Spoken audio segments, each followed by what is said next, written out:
ඔයා දන්නවද හැම අවුරුද්දකම දහස් ගාණක් ටීචින් එක්සෑම් එක ලියනවා.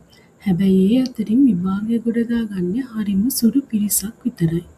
ඔයත් හිතන්නේ ඒ අය ඔයාට වඩා පුදුම දැනුමක් තියෙනවා කියලාද? නැහැ. ඒ අය දන්නවා හැමෝම නොදන්න රහසක්. ඒ තමයි විභාගයට මහන්සි වෙලා වැඩ කරනවා වෙනුවට බුද්ධිමත්ව වැඩ කරන්නේ කොහොමද කියන එක. අද මම ඔයාලට කියලා දෙන්නේ කිසිම පන්තියක උගන්වන්නේ නැති ටීචින් එක්සෑම් එකේ ප්‍රශ්න පත්‍රය දැක්කම ලකුණු 70ක් 80ක් ලේසියෙන්ම එකතු කරගන්න පුළුවන් මැජික් සීක්‍රට් ටිකක් ගැන.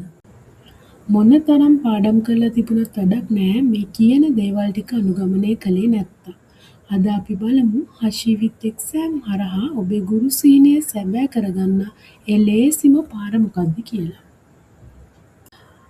අංක 1 තමයි සවන් දීම සහ කියවීම. මුලින්ම මගේ channel එකේ දාන GK ප්‍රශ්නවලට ඉතාමත් හොඳින් සවන් දෙන්න.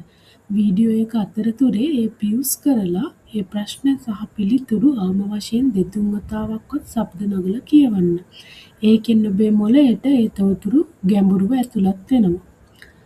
අංක 2 මනසින් ප්‍රශ්න ඇසීම.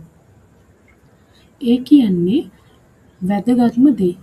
හිතින් ප්‍රශ්නය අහලා තමන් මේකට පිළිතුරු දෙන්න උත්සාහ කරන්න. මේකෙන් වෙන්නේ ඔයාගේ මතකය නැවත ආවර්ජනය වෙන එකයි.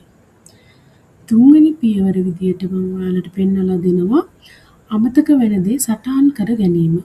එහෙම කරනකොට ඔයාට යම් දෙයක් අමතක වෙනවා නම් ඒක වෙනම කොලයක සටහන් කරගන්න.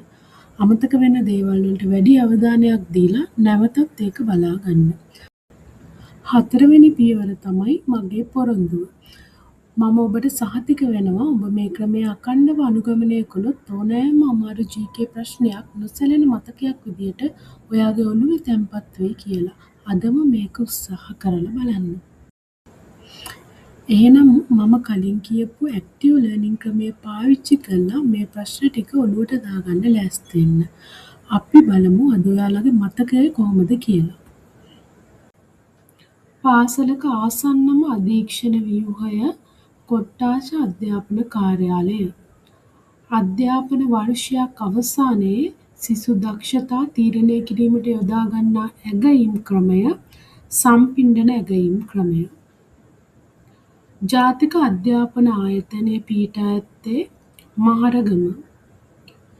මහත්මා ගාන්ධී ශිෂ්‍යත්ව වැඩසටහන ආරම්භ කළේ 2006 වර්ෂයේ. දකුණු ආසියාවේ ඉහළම සාමාන්‍ය සාක්ෂරතාවක් සහිත රට මාලදිවයින.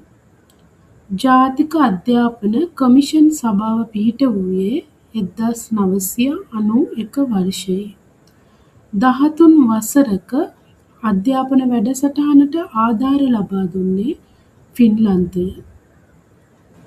උසස් පෙළ තාක්ෂණ වේගය හදාරන අඩු ආදායම්ලාභී දරුවන්ට ලබා දෙන ශිෂ්‍යත්වය සුජාත දියණි. 2025 ලෝක ළමා දින තේමාව ආදරෙන් සුරකින්න අපට ලොව දිනන්න. ළඟම පාසල හොඳම පාසල යන සංකල්පයේ තේමාව ගුණ නැන සපිරි සිසු පරපුරක්. ඉතින් ඔයාලා මම කලින් කිව්ව ක්‍රමය අනුගමනය කරලා මේ අතරින් ප්‍රශ්න කීයකට නිවැරදි පිළිතුරු දෙන්න පුළුවන් වුණාද? අමතක වෙච්ච ප්‍රශ්න ටික ආයෙත් සැරයක් වීඩියෝ එක මුලින් ඉඳන් බලලා පාඩම් කරගන්නත් අමතක කරන්න එපා. මේ වගේ අනුමාන විභාගයට එන්න පුළුවන් ප්‍රශ්න දිගටම අරගෙන මම එනවා ඕගොල්ලන්ගේ නිවහනට. channel එක subscribe කරලා bell icon එක click කරන්න මතක තියාගෙනම මේ වීඩියෝ එක යාළුවන්ටත් බලන්න share කරන්න. ඔබේ ගුරු සීනය සැබෑ වෙන දවස වැඩි ඈතක නෙමෙයි. වීඩියෝ එකකින් නැවතත් හමු වන තුරු ඔබ සියලු දෙනාටම සුබ දවසක්.